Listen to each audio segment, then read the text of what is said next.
हरे कृष्णा। आप सभी का हमारे चैनल आध्यात्मिक सागर में हार्दिक स्वागत है। वह एकादशी जो निर्जला एकादशी के बाद और देवशयनी एकादशी के पहले आती है उसे योगिनी एकादशी कहा जाता है। आषाढ़ मास के कृष्ण पक्ष की एकादशी को योगिनी एकादशी का व्रत रखा जाता है। इस व्रत को करने से सारे पाप मिट जाते हैं और जीवन में सुख समृद्धि और आनंद की प्राप्ति होती है। योगिनी एकादशी का व्रत करने वाले भक्त को स्वर्ग लोक की प्राप्ति होती है और ये भी माना जाता है कि योगिनी एकादशी का व्रत करना 88,000 ब्राह्मणों को भोजन कराने के बराबर है। आज की इस वीडियो में आप जानेंगे कि योगिनी एकादशी की तिथि कब से कब तक है, पूजा का समय क्या रहेगा, एकादशी का पारण किस समय करें, एकादशी का पारण कैसे किया जाता है, एकादशी के व्रत में क्या दान करें, एकादशी व्रत की पूजा में भगवान विष्णु को क्या चढ़ाएं, इस दिन तुलसी में जल चढ़ा सकते हैं या नहीं, एकादशी के पारण में क्या खाएं, एकादशी व्रत क्या खाकर खोलें और भगवान श्री कृष्ण को क्या न चढ़ाएं एवं समस्त पारण की विधि आप इस वीडियो में जानेंगे। पंचांग के अनुसार इस साल आषाढ़ मास के कृष्ण पक्ष की एकादशी तिथि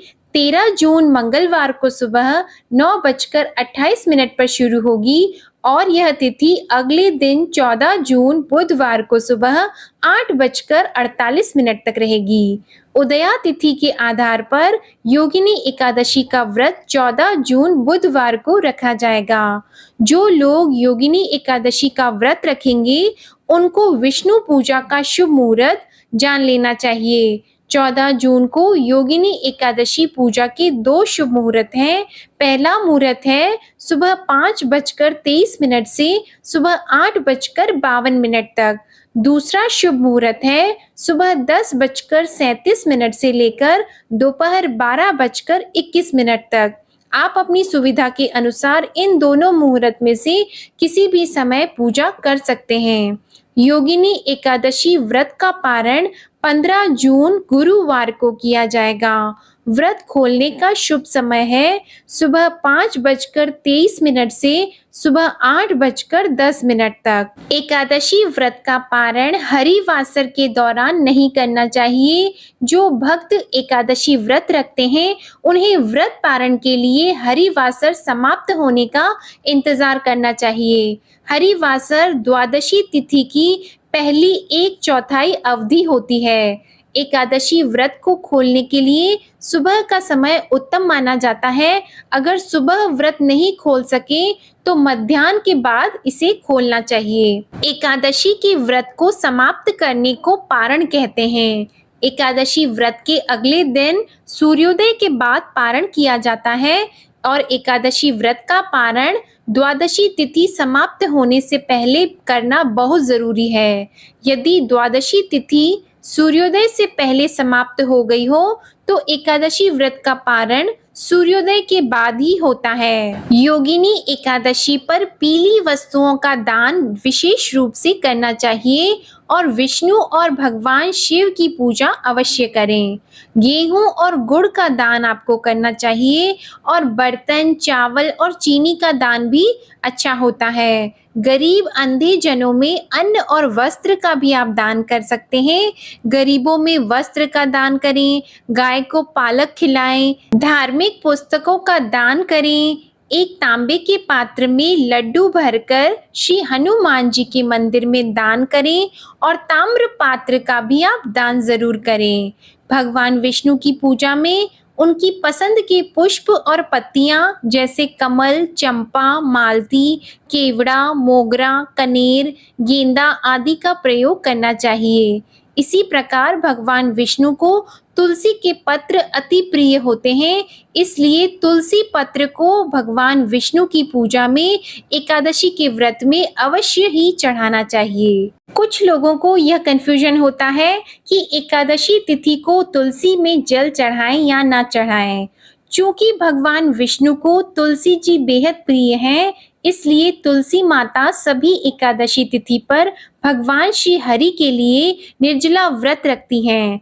इसलिए एकादशी तिथि के दिन भी तुलसी के पौधे में जल नहीं चढ़ाना चाहिए। अगर आप तुलसी माता को जल चढ़ाना चाहते हैं तो आप दशमी तिथि और द्वादशी तिथि को अवश्य रूप से चढ़ाएं। भक्तों को तुलसी दल, पत्र या पत्ता और भोग के साथ पंचामृत, जिसमें दूध, दही, शहद, घी और चीनी का मिश्रण होता है, इसे भगवान विष्णु को चढ़ाना चाहिए, जो सात्विक होना चाहिए।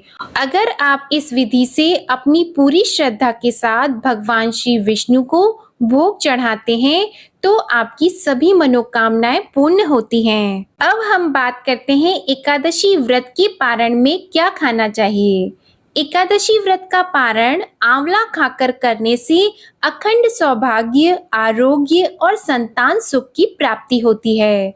एकादशी व्रत के पारण पर चावल जरूर खाना चाहिए।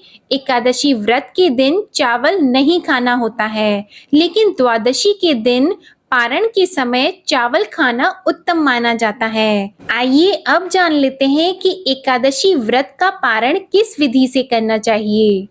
एकादशी व्रत के अगले दिन सूर्योदय के बाद आप स्नान करें और स्वच्छ वस्त्र धारण करके भगवान श्री विष्णु की पूजा करें।